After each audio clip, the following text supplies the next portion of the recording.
Notices and affidavits. What are these? How and why do you use them? What are notices?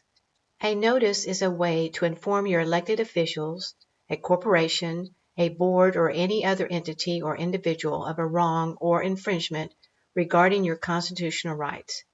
It is a method of providing an opportunity to correct the wrong and a way of educating the individual or entity regarding your common law rights under the Bill of Rights from your local state or U.S. Constitution.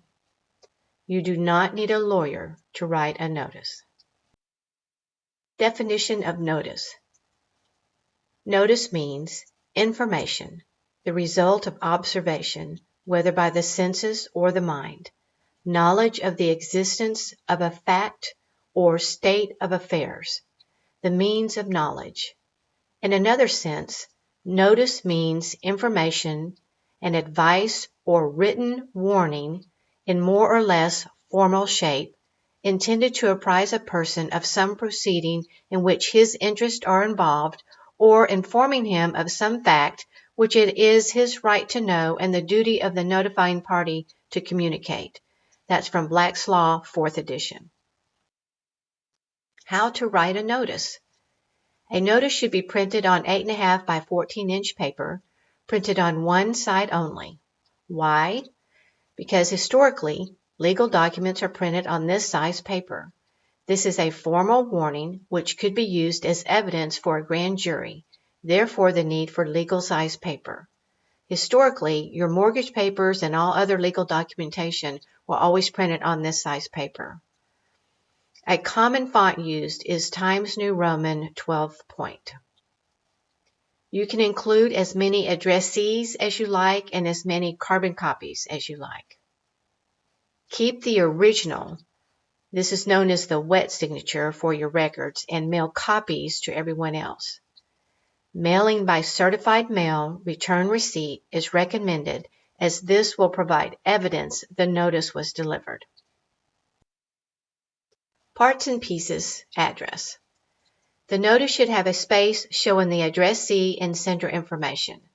For example, you will have your to, and then you'll have either senator, congressman, legislator, or the corporation CEO, their address, city, state, zip code, and then from your information, your street and city, state, and zip code.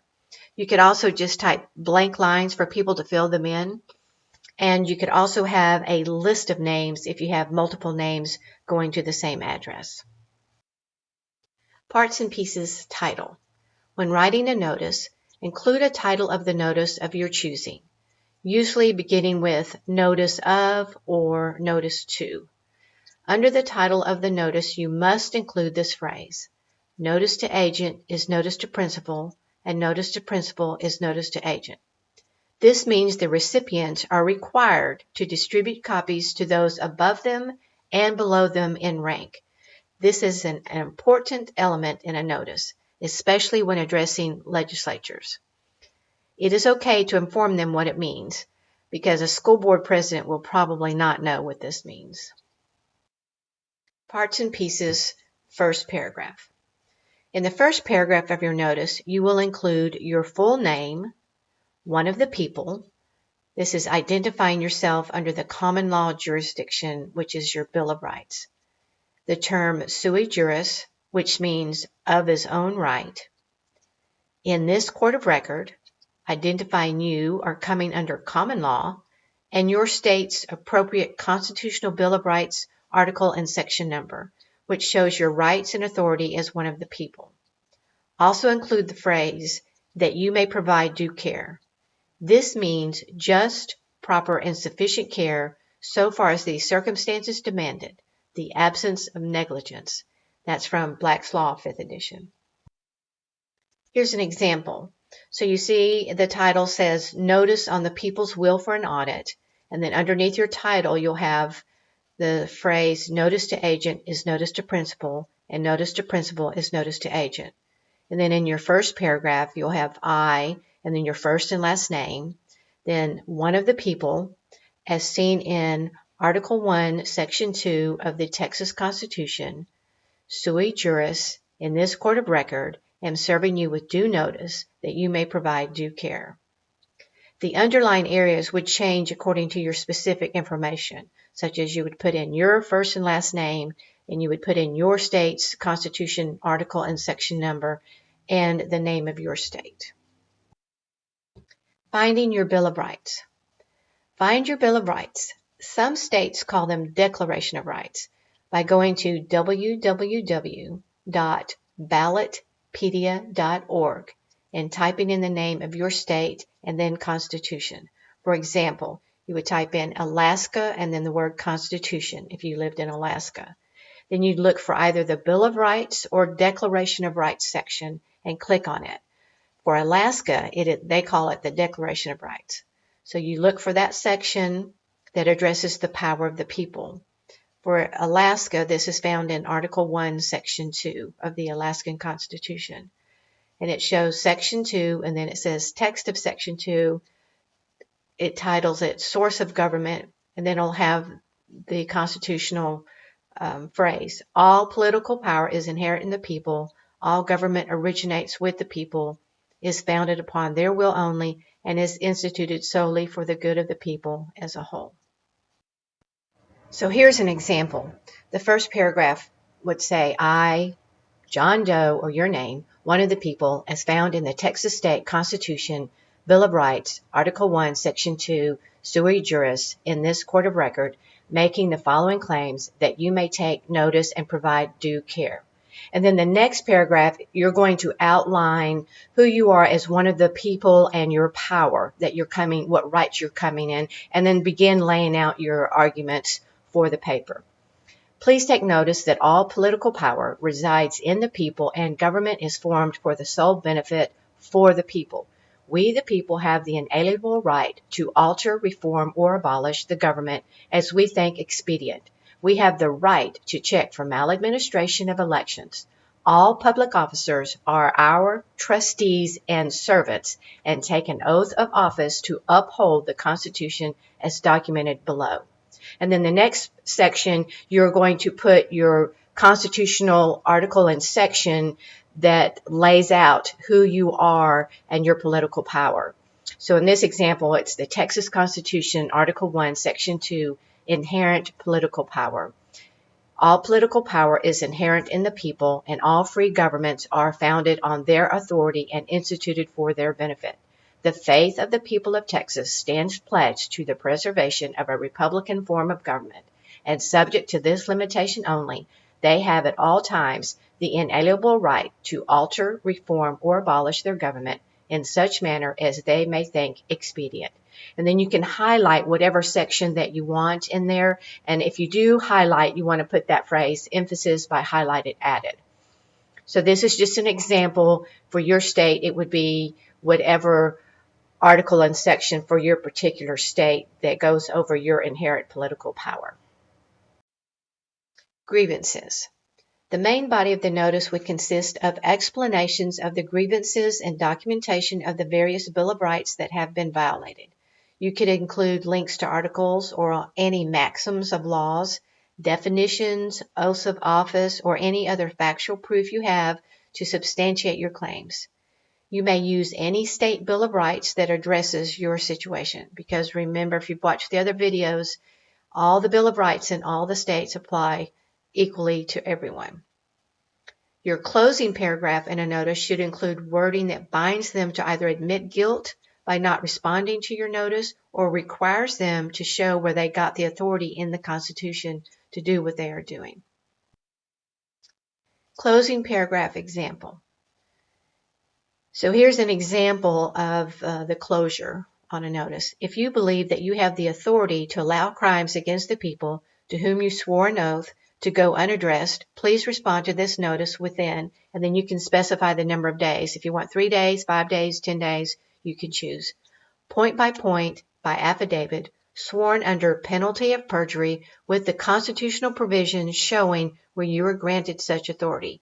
Failing to do so means you agree with the above claims. You want to make sure you include that they have to put in the constitutional provisions showing where they got that authority. And then you want to have a line and a line for the date. Notice that we have autograph. We do not use signature because signature are for corporations, and you are not a corporation. You are a living, breathing human being. So you use autograph. Try to keep your notices 3 pages or less to ensure that they get read. But sometimes it takes longer. It takes more than 3 pages. So you can have them longer than 3 pages. There's no length limitation. You just want to make sure that they read all the information. Affidavits, parts and pieces. The definition. An affidavit is a written or printed declaration or statement of facts made voluntarily and confirmed by the oath or affirmation of the party making it, taken before a person having authority to administer such oath or affirmation. That's from Black's Law, 5th edition. You do not need a lawyer to write an affidavit. The title will have affidavit in it, and you will call yourself affiant, which means the person who makes and subscribes an affidavit. The body of the affidavit would be similar to a notice, with the exception of you identifying yourself as affiant. Affidavits must be signed in person in front of a notary. You are swearing under the penalty of perjury that what you are saying is true and factual. This part is called the Jurat, which comes at the end of the affidavit. Here's an example of an affidavit beginning. So you'll have your to, and in this case it has blank lines for you to fill it in, and then from, and then the title is Notice of Demand by Affidavit to, and then you can put to whoever you're sending it to. It could also just say Affidavit to. And then you have Notice to Agent is Notice to Principal, and Notice to Principal is Notice to Agent. And then you have your first paragraph, comes now affiant. Then you have the name, one of the people, as seen in Article 1, Section 2 of the Texas Constitution, coming sui juris in this court of record and making the following claims that you may provide due care. And notice where the asterisks are, that would change according to your specific state. Here's an example of an affidavit ending. It is hereby affiant's wish, order, and demand for all parties to either abide by the state and United States constitutions or agree that you are working to attack the people against your trust indenture, constitution, or corporate bylaws and are knowingly trespassing against the rights of the people you swore to protect.